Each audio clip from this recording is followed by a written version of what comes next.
नमस्कार, आप सभी का स्वागत है डीडी न्यूज़ पर और आप देख रहे हैं बाजार। इस हफ्ते हमारा वीकली शो जो कि शेयर मार्केट से जुड़ा हुआ है। मैं हूं आंचल गुलाटी गुंबर। शेयर बाजार पर ग्लोबल सेंटिमेंट हावी है। सेंटिमेंट क्या है? जो मध्य पूर्व में हम इजराइल और फिलिस्तीन के बीच संघर्ष देख रहे हैं। नतीजन लगातार हमने देखा कि बाजार गिरावट के साथ बंद हुए। 65,000 का लेवल था बाजार का सेंसेक्स का और 19,000 का जो लेवल रहा वो था निफ्टी का। फॉरेन पोर्टफोलियो इन्वेस्टर्स जिन्हें हम एफपीआईज कहते हैं, उन्होंने अक्टूबर में अपनी बिक्री का सिलसिला जारी रखा और नगद बाजार में बिक्री 16,176 करोड़ रुपए से अधिक की थी।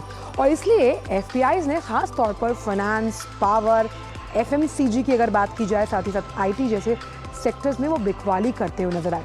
वहीं ऑटोमोबाइल और कैपिटल गुड्स में बिकवाली कम रही क्योंकि फेस्टिव सीजन है ना ये वाला।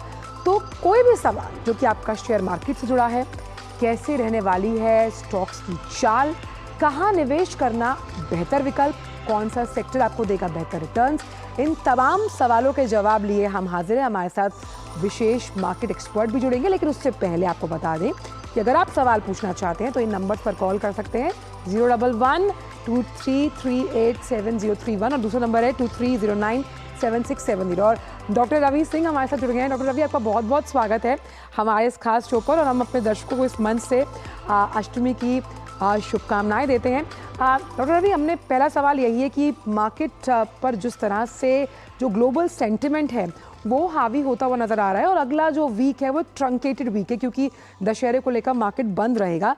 इस लिहाज से किस तरह के ट्रिगर्स को निवेशकों को ध्यान में रखकर अपनी प्लानिंग करनी चाहिए? देखिए, आपने बिल्कुल सही कहा। चूंकि यहाँ पर त्योहारों का सीजन है, लेकिन त्योहारों के सीजन में आप देखिए तो काफी अच्छी बाइंग भी देखने को मिलती है और खास तौर से कुछ सेक्टर अगर देखें, स्पेसिफिक देखें तो उनमें बाइंग अच्छी देखने को मिल सकती है, जैसे ज्वेलरी सेक्टर है या फिर ऑटो सेक्टर है। इन सब में काफी अच्छी बाइंग यहाँ पर देखने को मिल सकती है। ओवरऑल जरूर थोड़ा सा यहाँ पर कॉन्फिडेंस लूज हुआ है, जियो पॉलिटिकल टेंशन जिस हिसाब से बढ़ा है उसको देखते हुए मार्केट में थोड़ा पैनिक सिचुएशन यहाँ पर आई है। लेकिन अगर कंपेयर करें भारत के बाजारों को और अदर देशों के बाजारों को, तो उसमें भारत के बाजार थोड़े ज्यादा अच्छे परफॉर्म करते हुए नजर आ रहे हैं। खास तौर से अगर इस समय देखें तो चाइना में जिस तरीके से रियल एस्टेट का काफी बड़ा संकट खड़ा हुआ है, वहां पर दो मेजर बड़ी कंपनीज ने अपना डिफॉल्ट घोषित किया है। और साथ ही अगर यूरोजोन की चिंताओं को देखें तो यहां पर क्रूड ऑयल के प्राइसेस बढ़ रहे हैं, उसके बावजूद भी भारतीय बाजारों में वो गिरावट अभी देखने को नहीं मिली जो आपको नैस्डैक और डाउ जोन्स में देखने को मिली है। तो मुझे लगता है कि फेस्टिवल सीजन है और फेस्टिवल सीजन में हमेशा त्योहारों में जो है वो अच्छी बाइंग देखने को मिलती है, मनी सप्लाई चेन बढ़ जाती है, तो मार्केट में टेम्परेरी करेक्शन और ये इन्वेस्टर के लिए एक अच्छी अपॉर्चुनिटी है कि यहाँ पर ये बाइंग अपॉर्चुनिटी का फायदा उठाएं। बिल्कुल, बाय ऑन डिप्स का कॉल आप दे रहे हैं डॉक्टर रवि, लेकिन हमने ये भी लगातार जो एक्सपर्ट्स हैं उनका मानना है कि खास तौर पर क्योंकि ये त्योहारी सीजन है, इसमें ऑटो एंसिलरीज और कैपिटल गुड्स की अगर बात की जाए तो यहाँ पर बाइंग देखी जा रही है। इस पूरे सेक्टर को लेकर त्योहारी सीजन के लिहाज से कितने बुलिश आप नजर आ रहे हैं? देखिए, इस समय आप आंचल जी अगर पीछे कंपैरिजन करेंगे तो मैं एक ऑटो सेक्टर की अगर सिर्फ 2-3 स्टॉक्स देखता हूं, जैसे कि मारुति है, टाटा मोटर है और साथ ही महिंद्रा है। ऑक्सिलरी में जाते हैं तो जेबीएम ऑटो, इन सभी के रिटर्न्स आप देखिए करीब 18 से 22% के रिटर्न जो है वो रिसेंट डेज में देखने को मिले हैं। तो मार्केट में अगर थोड़ा करेक्शन होता भी है तो उतनी चिंताओं की बात नहीं है और इन कंपनीज के यहाँ पर फंडामेंटल काफी स्ट्रांग है। अर्निंग सीजन चल रहा है और अर्निंग में बेहतरीन रिजल्ट जो है वो कंपनियां देती हुई नजर आ रही। तो मुझे लगता है कि अगर थोड़ा करेक्शन आता है तो इजी होगा उन इन्वेस्टर के लिए जो लोग देख रहे थे। जैसे एग्जांपल के लिए मारुति का शेयर देखिए 10,000 के ऊपर चल रहा है, कुछ महीनों पहले ये 8,000 के पास चल रहा था, अच्छी खासी रैली देखने को मिली है। टाटा मोटर अपने 52 वीक हाई के पास पहुंच रहा है, महिंद्रा में भी लगभग यही सिचुएशन दिख रही। तो अगर यहाँ पर करेक्शन होता है तो ये एक अच्छी अपॉर्चुनिटी होगी। चलिए, हमारे साथ पहले कॉलर भी जुड़ गए हैं, राजेश जुड़ गए हैं हमारे साथ दिल्ली से। राजेश जी, पूछिए अपना सवाल। मैं एलआईसी में काम करता हूँ। रिलायंस पावर के शेयर की बहुत ऐड आती थी किसी जमाने में और मैंने वो शेयर खरीदे तो बहुत ही अच्छे रेट पे थे, लेकिन पिछले 5, 7, 10 सालों में वो शेयर ऐसा गिरा कि आज तक कभी बढ़ा ही नहीं, शायद 9-10 रुपए का है। तो उसका क्या फ्यूचर है? क्या उसको रखना चाहिए या बेचना चाहिए? और वो इतना ज्यादा नाम हुआ रिलायंस का और इतना ज्यादा नीचे गिरा हुआ है, ऊपर ही नहीं आ रहा, तो इसका क्या कारण है? एक आम आदमी को इससे क्या समझ मिलेगी? जी रवि जी।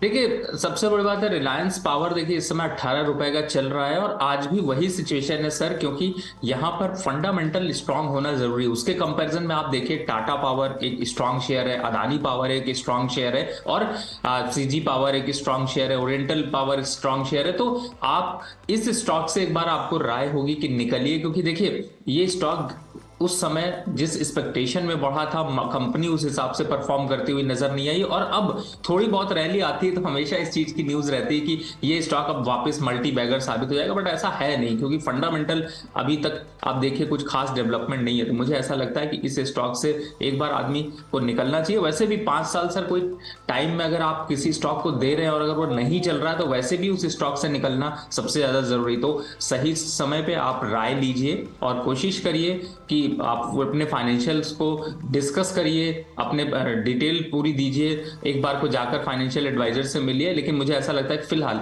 आपको इस स्टॉक से अभी निकलना चाहिए, क्योंकि 20 और 15 ये इसका बीच का लेवल है, ये अगले 2-3 साल भी यहीं पे रहने वाला है।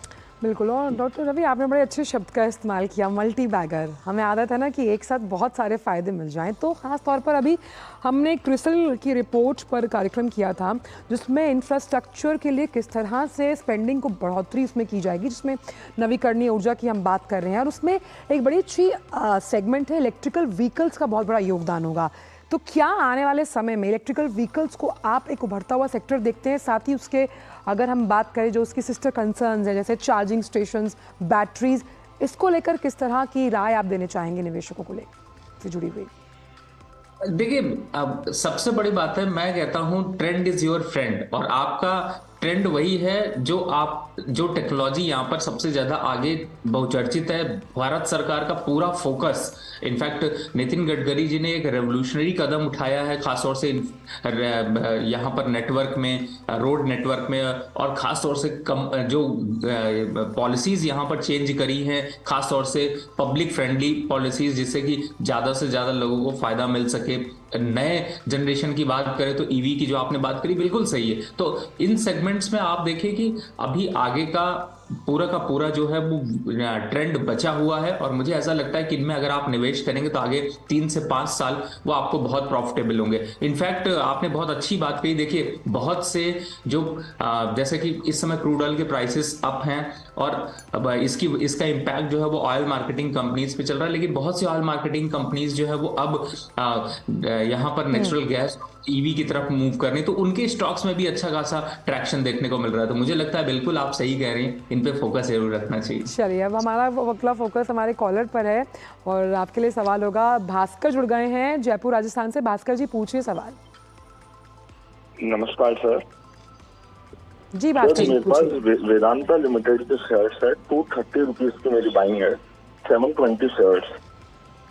और मेरे को मतलब जो इनका जो डीमर्जर जो आया है कंपनी का, तो वो इसके लिए प्रॉफिटेबल रहेगा या नहीं रहेगा, और लॉन्ग टर्म के लिए मुझे इसको होल्ड करना चाहिए या सेल करना चाहिए?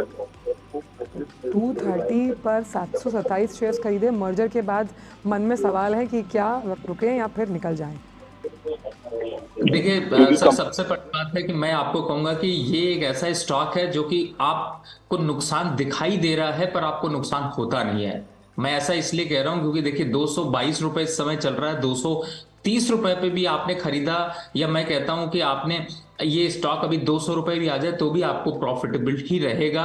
और इस स्टॉक के फंडामेंटल में काफी चेंजेस देखने को मिल रहे हैं, कंपनी बड़ी कोशिश कर रही, लेकिन जो इसकी यूएसपी है वो ये है कि ये 36%, 34 से 36% का डिविडेंड यील्ड देती, यानी कि कम से कम आपको 40 से 50 रुपए तो डिविडेंड में मिल जाते हैं सर। तो शेयर प्राइस तो वहां पर इस समय देखा जाए तो 260 270 रुपए का होगा। तो आप इसको बिल्कुल आप 3 साल 5 साल आगे आने वाले बड़े 10 साल भी अगर रखना चाहते हो तो ये वो स्टॉक है जो कि आपको खुश करता रहेगा। खुश करने का मतलब है कि अगर स्टॉक में भले गिरावट आती रहे लेकिन डिविडेंड ही आपको एफडी से ज्यादा के मिलते रहेंगे आपके निवेश पे। तो बिल्कुल कंटिन्यू रखिए, पैनिक होने की कोई जरूरत नहीं है। और थोड़ी सी गिरावट में और खरीदारी कर सकते हैं, 200-210 के आसपास के अगर लक्ष्य आते हैं तो वहां पर थोड़ी और खरीदारी करिए, एक्यूमुलेशन करिए, फायदा मिलेगा।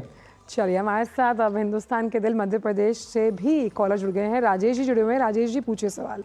हाँ मैडम नमस्कार। मैडम मेरा प्रश्न ये है कि मेरे पास इंडियन रेलवे फाइनेंस IRFC के 600 शेयर हैं। कितने शेयर्स बताए आपने राजेश जी?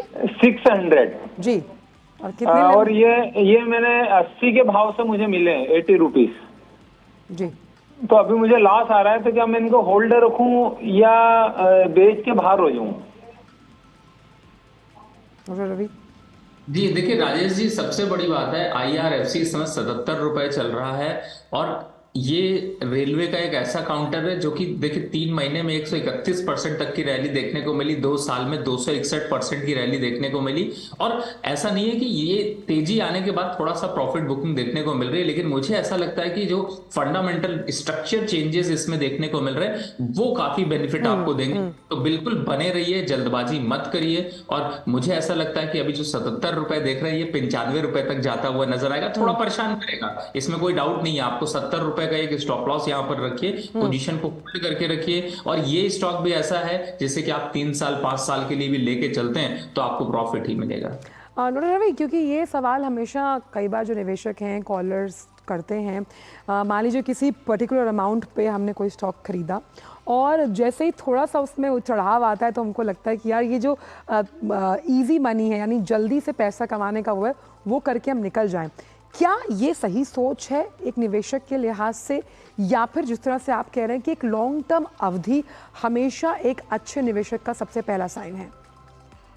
देखिए आंचल जी, मैं आपके माध्यम से अगर किसी दर्शक से एक एग्जाम्पल भी लूं तो आपने हमेशा एक कहानी सुनी होगी कि किसी ने जो है वो सन 2000 में 1995 में जो है वो 100 शेयर खरीदे थे, आज वो करोड़ों के हैं। ये आपने बिल्कुल सुना होगा। देखिए ये इसीलिए है क्योंकि वो लॉन्ग टर्म गेन जो है वो यहाँ पर देखने को मिलता है। और ऐसा नहीं है कि वो 2000 में किया था और 2023 में आपको करोड़ों हो गए। आज भी आप अगर लाखों लगाएंगे और 20 साल के लिए 23 साल के लिए छोड़ देंगे तो वो भी करोड़ों में पहुंचेंगे, अरबों में पहुंचेंगे, करोड़ों में नहीं अरबों में पहुंचेंगे। कंपाउंडिंग का यही खास फायदा है। तो मुझे ऐसा लगता है कि कोई भी शेयर जो लॉन्ग टर्म के हिसाब से लेते हैं उसको लॉन्ग टर्म के हिसाब से रखिए। लेकिन मैं हमेशा चूंकि स्ट्रैटेजिक फॉलो करता हूं तो आपको यही जरूर कोशिश करनी चाहिए कि जब भी कोई स्टॉक बाय करे, मैं फिर से बताता हूं, सुन लीजिए, जब भी कोई स्टॉक, सपोज आपने एक स्टॉक 100 रुपए पे बाय किया और उसका एक टारगेट रखिए। अगर वो आपके 1 साल के अंदर आपको 25% का रिटर्न दे रहा है तो बिना कुछ सोचे समझे 25% का प्रॉफिट बुक कर दीजिए और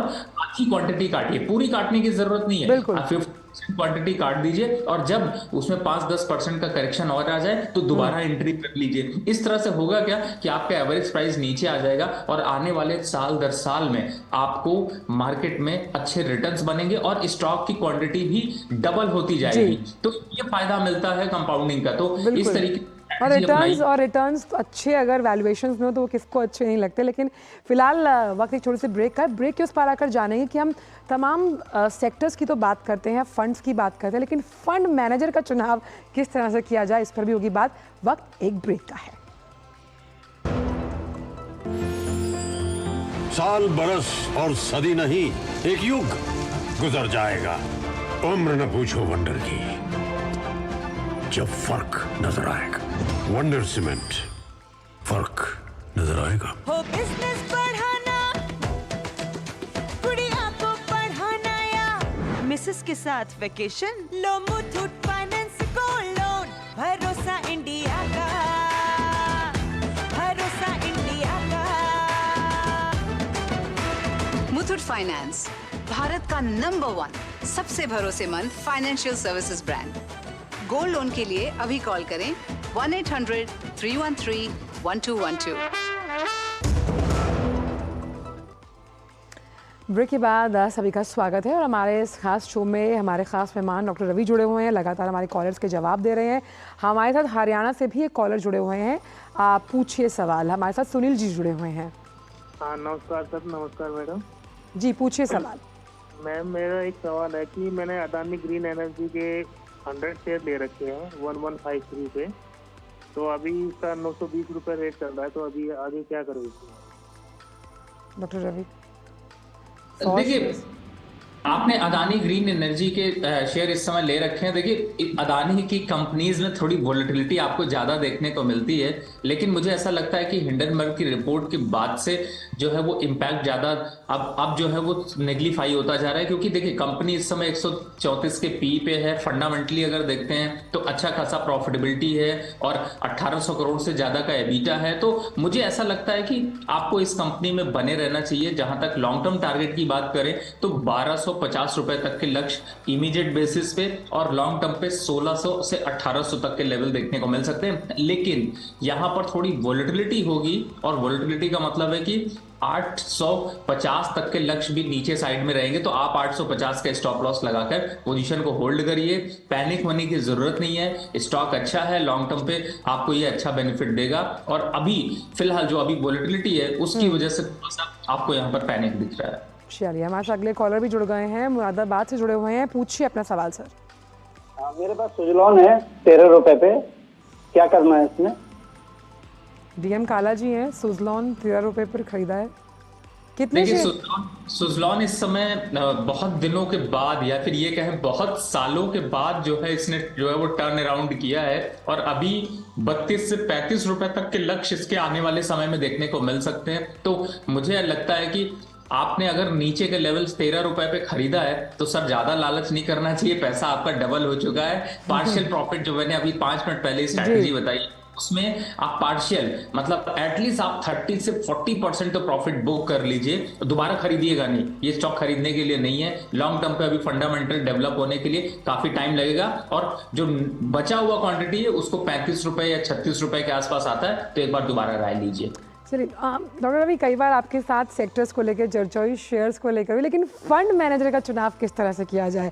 क्योंकि जो फर्स्ट टाइम इन्वेस्टर्स हैं, चाहे वो हो यहाँ पर लॉन्ग टाइम इन्वेस्टर्स हैं, उनके लिए भी फंड मैनेजर का चुनाव जो उन्हें सही सटीक सलाह दे पाए, उसका चुनाव करना भी बहुत ज़रूरी है। उसके लिए आपकी क्या राय और क्या इम्पॉर्टेंट फैक्टर्स रहेंगे जिसे ध्यान में रख के किया जा सके?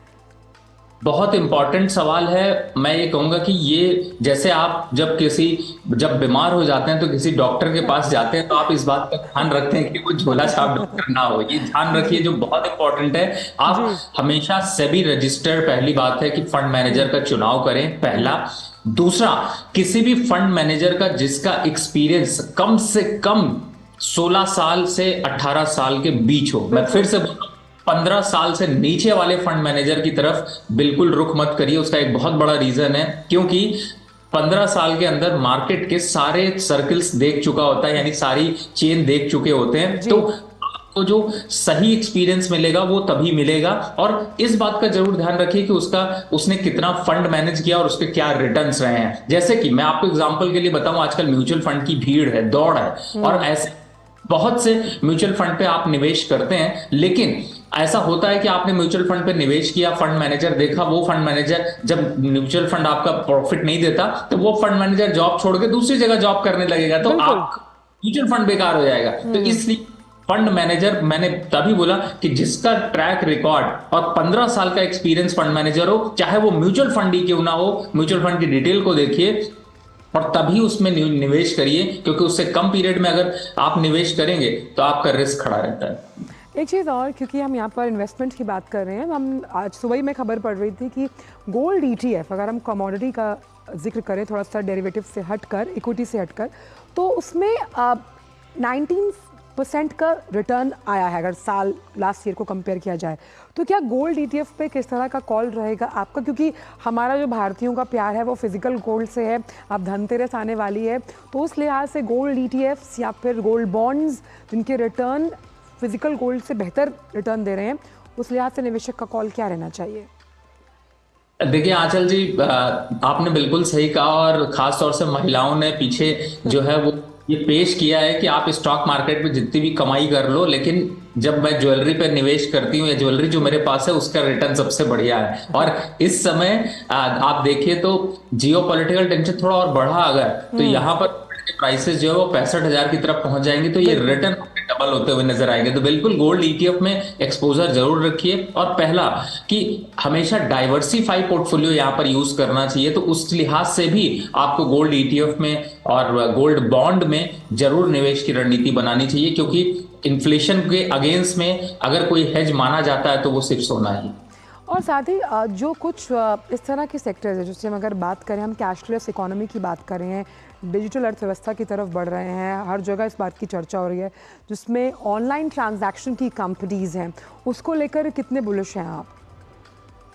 देखिए, इस समय अगर डिजिटल ट्रांजैक्शन या ऑनलाइन की बात करें तो उससे ज्यादा मैं अगर देखूं तो बुलिश मैं दो सेगमेंट पर हूं। एक है पहला बैंकिंग और दूसरा है एनबीएफसीज। जिस हिसाब से हमारे यहाँ की एनबीएफसीज में अपवर्ड ट्रेंड देखने को मिल रहा है, चाहे आप छोटी से बड़ी कंपनी को देखिए, तो मुझे ऐसा लगता है कि आप अगर सेक्टर स्पेसिफिक में जाना चाहते हो तो एनबीएफसी आपके लिए ज्यादा अच्छे ऑप्शंस हैं और उन कंपनियों में पोटेंशियल भी बहुत ज्यादा है। और अभी एनबीएफसी में उतना पार्टिसिपेशन नहीं देखने को मिल रहा भारत की इकोनॉमी को देखते हुए। तो आगे जो ग्रोथ स्ट्रक्चर है और इस समय जो अर्निंग अभी आई है उनमें भी आपने देखा होगा कि यहां पर अभी एनबीएफसीज की अर्निंग्स बहुत अच्छी देखने को मिल रही है। तो मुझे लगता है उनमें आपको बुलिश रहना चाहिए। चलिए, तो ये तमाम सेक्टर्स पर नज़र ज़रूर बनाए रखें। वक्त एक छोटे से ब्रेक का है हमारे पास, क्योंकि लगातार हम एसआईपी के जरिए निवेश करने की सलाह हमारे साथ जो स्टॉक एक्सपर्ट है वो जुड़े हुए दे रहे हैं। तो क्या एसआईपी में भी अलग अलग विकल्प हैं, उन पर करेंगे चर्चा। वक्त एक छोटे से ब्रेक का, लगातार कॉल्स जारी हैं, वक्त एक ब्रेक का हो चुका है। साल बरस और सदी नहीं, एक युग गुजर जाएगा। उम्र न पूछो वंडर की, जब फर्क नजर आएगा। वंडर सीमेंट, फर्क नजर आएगा। ब्रेक के बाद सभी का स्वागत है। बाजार इस हफ्ते में लगातार डॉक्टर रवि हमारे सवालों के जवाब दे रहे हैं, कॉलर्स के सवालों के जवाब दे रहे हैं। डॉक्टर रवि, जब भी हम म्यूचुअल फंड्स या फिर एसआईपी के जरिए निवेश करने की बात करते हैं, इसमें भी अलग अलग तरह के विकल्प हैं, जैसे इक्विटी लिंक सिस्टमैटिक प्लानिंग है, ईएलएसएस जिसको हम कहते हैं, साथ ही साथ डेट फंड्स हैं।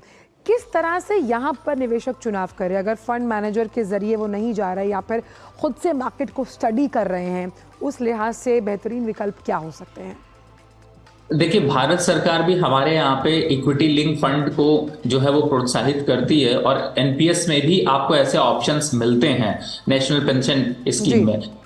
उसका फायदा ये है कि देखिए, सबसे बड़ी बात है कि आप देखिए, हमारे जो भारत की जो इन्वेस्टर्स हैं उनको दो चीजों की बड़ी जरूरत है। एक तो उनको टैक्स बेनिफिट यहाँ पर जरूर मिलना चाहिए और टैक्स बेनिफिट के लिए के नाम पे ही कम से कम निवेश करते हैं, ये सरकार जानती है, क्योंकि बहुत से लोग इस चीज को फोकस नहीं करते। तो मुझे ऐसा लगता है जो आपने इक्विटी लिंक फंड की बात की, बिल्कुल उनमें large cap, mid cap, small cap, ये 3 सेगमेंट होते हैं। और डेट में आपको बस ये होता है कि आपको बहुत ज्यादा रिटर्न नहीं मिलते, आपका पैसा सेफ रहता है, लेकिन क्योंकि इन फंड में आपको 5 से 10 साल तक की अवधि के लिए आपको निवेश करना होता है, तो मुझे ऐसा लगता है कि आप इसमें लार्ज कैप और मिड कैप के सेगमेंट को जो है वो सब्सक्राइब करें, उसको आप फोकस में रखें, तो आपके फंड जो है वो यहाँ पर एटलीस्ट जो एफडी में इस समय 7.5%, 7% का रिटर्न चल रहा है, उससे कहीं ज्यादा अगर पीछे हिस्ट्री देखी जाए तो 12 से 16% से ज्यादा के रिटर्न मिले हैं। तो मुझे लगता है कि आपको उन पे फोकस यहाँ पर ज्यादा करना चाहिए। मल्टी बैगर्स की हमने बात की है, तो पेनी स्टॉक्स को लेकर, क्योंकि लगातार निवेशकों का ये मानना है जिनकी वैल्यूएशंस भले ही आगे आने वाले समय में बढ़ सकती हो, लेकिन अगर वो कम कीमत पे मिल रहे हैं, क्या वो आगे आने वाले सालों में मल्टी बैगर्स की जगह ले सकते हैं? पेनी स्टॉक्स पर आपकी राय? देखिए, बिल्कुल आपने अगर पेनी स्टॉक्स की चर्चा करी तो मैं थोड़ा सा इस पे अगर फोकस करूं तो जिस हिसाब से अभी एसएमईज के आईपीओ आ रहे हैं वो यहां पर ज्यादा अट्रैक्शन दे रहा है। लगभग 1 महीने में देखा जाए तो 30 एसएमई आईपीओज आए हैं और उनमें काफी दमखम है, बड़ी अच्छी कंपनियों के रिजल्ट रहे हैं और अच्छा खासा परफॉर्मेंस रही है। तो मुझे लगता है कि आप उनमें भी फोकस कर सकते हो। और जब पेनी स्टॉक्स की बात करें तो हमेशा एक चीज का ध्यान रखें कि जिस स्टॉक को चूज कर रहे हो पेनी स्टॉक में, उसकी लिक्विडिटी अच्छी हो, जिससे कि आप शेयर को खरीदें तो उसको अच्छे से बेच पाएं। तो इस बात का अगर ध्यान रखते हैं तो मुझे लगता है कि पेनी स्टॉक्स या फिर एसएमई आईपीओस जो अभी आ रहे हैं वो अट्रैक्शन यहां से बिल्कुल बना सकते हैं। और इकोनॉमी में बहुत सी छोटी छोटी कंपनी ऐसी हैं जो कि बड़ा अच्छा परफॉर्म करती हुई नजर आ रही है और बड़े अच्छे रिटर्न्स उन्होंने दिए हैं। खासतौर से एसएमई आईपीओस में आप देखें तो लगभग 1200 से 1600% तक के रिटर्न आपको सिर्फ महीनों में मिले हैं। तो ये हिस्टोरिकल डेटा ये दिखाता है कि अभी पेनी स्टॉक्स जो है वो भी बहुत अच्छे यहाँ पर मल्टी बैगर साबित होती जा रहे हैं। चलिए डॉक्टर रवि, आप इस शो पर आए, आपने इस विचार से हमारे तमाम कॉलर्स और हमारी निवेश और स्टॉक सेक्टर स्पेसिफिक जो है वो जानकारी हमें दी, बेहतरीन सलाह दी निवेश के जरिए। बहुत बहुत शुक्रिया इस शो पर जुड़ने के लिए। तो बाजार हफ्ते का मकसद उद्देश्य यही है कि तमाम सेक्टर्स जो शेयर बाजार से जुड़े हैं वहाँ पर निवेश की रणनीति क्या हो, म्यूचुअल फंड्स में किस तरह से निवेश किया जाए और फंड मैनेजर्स का चुनाव भी आप किन विकल्पों के आधार पर कर सकते हैं। तो अब मुलाकात होगी अगले हफ्ते तमाम कॉलर्स के साथ, बात करेंगे अलग अलग सेक्टर्स और मार्केट के ट्रिगर्स को लेकर। लेकिन फिलहाल मुझे और मेरी पूरी टीम को दीजिए इजाज़त। नमस्कार।